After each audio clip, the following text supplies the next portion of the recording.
She had been quite a strapping woman then, tireless, shrewd, keeping the family afloat. It was expected of her, and she did it quietly, without complaining. Their father was always at work, 6, sometimes 7 days a week. He would come home late in the evening, eat, and then snooze in an armchair with a book fallen open on his knees. Prodded by Emma, he would ramble off to bed and would be snoring in a few minutes after switching the night lamp on, the same book fallen off. He had his moments of exuberance. He liked dinner parties with friends, good food, a few drinks, but work and worries had sapped him dry. He worried about work. He worried about being a Jew and about being demoted. He brought in the money, but it was she, Emma, who made sure that it stretched until the next pay, and she did it so well that it was only later that they realized how difficult it must have been. She's a frail woman now, 89 years old, bent, with soft, thin, sparse, poorly cut hair, very short and very white, and with a puzzled look on her face. Her body has shrunk. She has lost several inches in height.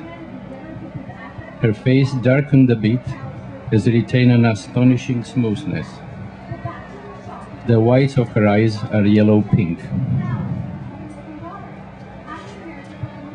Usually they have breakfast in Emma's little apartment in the old-age home on Vassar Street.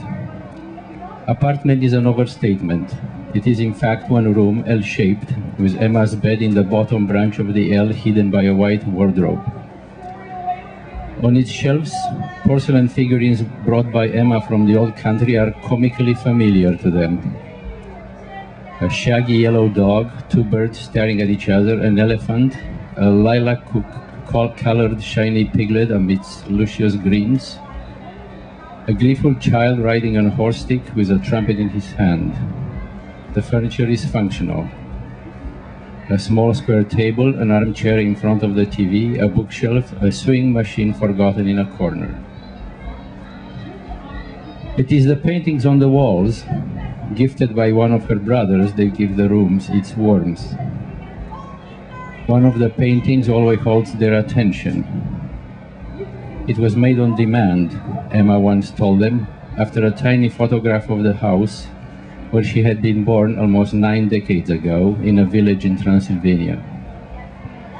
The Austro-Hungarian Empire and the Emperor Franz Joseph were still around when Emma was born, and the 2 brothers have difficulty with these observations because to them, although far from young themselves, the empire seems centuries ago.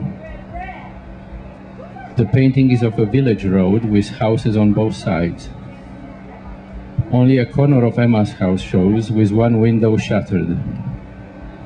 In the background, on a hill, looms a church with a pointed steeple. The painting is dismal.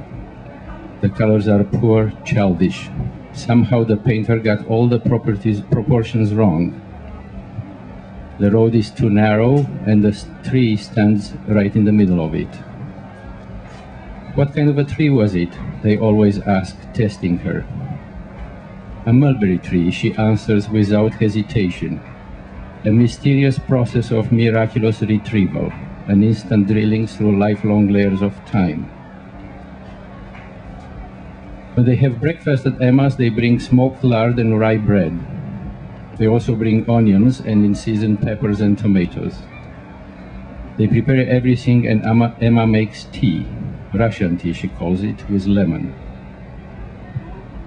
The slices of smoked lard with strips of meat and fat, rotten cherry and white yellow, are laid in the center of a large blue plate.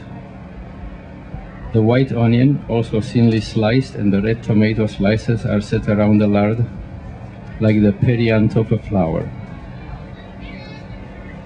The dark blue of the plate makes the colorful arrangement dazzling, almost a pity to disturb, but they sit down to eat with relish. They joke it's a 911 breakfast. Emma does not understand the joke, and they explain it, the same observation always. Emma doesn't eat with them. She has her breakfast very early, before dutifully swallowing the dozen or more pills the doctors have prescribed. And she wouldn't touch the lard. Lately, Emma forgets a lot. They call her several times before they arrive to make sure she remembers they are coming over. They remind her of her doctor's appointments. Sometimes when one of them arrives to pick her up, to take her over to his house, she forgets to get ready.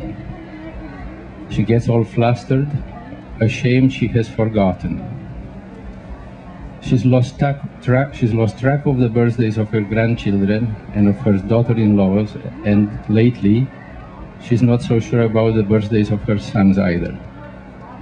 She writes important dates on paper, often on a calendar pinned to the side of the bookshelf, and then she forgets that she's written them. She complains she forgets. She complains about many things, but she doesn't dwell on them. Her back, her insomnia, her dry and awful skin, her bowel movement, her nurses, her doctors. Part of the ritual. Lately, more and more about forgetting things. She's convinced she's getting dotty and is very worried about it. It's bad. It's very bad. I don't remember anything. What will happen to me?